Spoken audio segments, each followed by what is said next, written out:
Taste the Daily. Namakkal மாவட்டம் பள்ளிப்பாளையம் நகராட்சியில் நிறைவுற்ற வளர்ச்சி திட்ட பணிகள் குறித்த கல்வெட்டை திறந்து வைத்த முன்னாள் அமைச்சர் தங்கமணி அத்திட்டங்களை பொதுமக்கள் பயன்பாட்டிற்கு கொண்டு வந்தார். நகராட்சியின் பல்வேறு பகுதிகளில் சட்டமன்ற மற்றும் நாடாளுமன்ற உறுப்பினரின் மேம்பாட்டு நிதியில் இருந்த 2,30,00,000 ரூபாய் மதிப்பில் பல்வேறு வளர்ச்சி திட்ட பணிகள் நடைபெற்று வருகிறது. இதனை குமாரபாளையம் சட்டமன்ற உறுப்பினரும் முன்னாள் அமைச்சருமான தங்கமணி நேரில் ஆய்வு செய்தார். அப்போது முடிவுற்ற பணிகளை மக்கள் பயன்பாட்டிற்கு கொண்டு வந்த அவர் புதிய பணிகளையும் பூமி பூஜை செய்து தொடங்கி வைத்தார். இந்நிகழ்ச்சிகளில் கழக நிர்வாகிகள் மற்றும் பொதுமக்கள் கலந்து கொண்டனர்.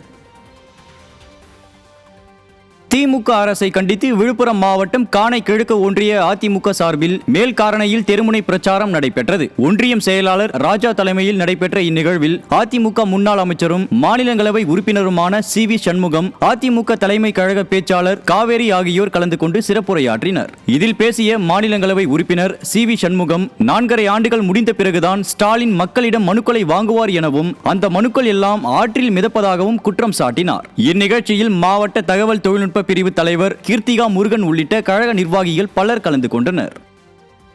இந்த 4 ஆண்டு காலத்திலே இந்த ஸ்டாலினுடைய அரசு, திமுக அரசு என்ன செய்திருக்கிறது?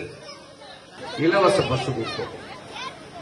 ஏமா அந்த இலவச பஸ்ன்றானுங்க, அந்த பஸ்ல நீ போறதும் ஒண்ணும் தான், அந்த மானங்கட்டு போய் அந்த பஸ்ல அவங்க பேசுற பேச்சையும், ஏமா அடி போமா போய் தானே வந்த, அடி போ. நீங்க 5 பேர் நின்ன பஸ் நிக்க மாட்டோம், நிறுத்த மாட்டோம். இங்க நிறுத்துறானா? கேவலப்படுத்துறான், அசிங்கப்படுத்துறான், பெண்களே அவமானப்படுத்துறான் இந்த அரசு.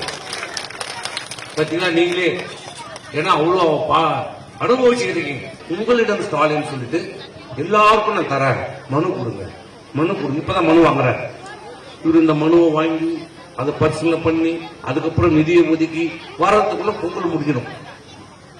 அந்த மனு எங்க போச்சு? மனுக்கு ஆத்துல பறக்க, ஆத்துல கிடையாது. நல்லாதான் தெரிஞ்சு வச்சிருக்கீங்க இந்த கிராமத்துல.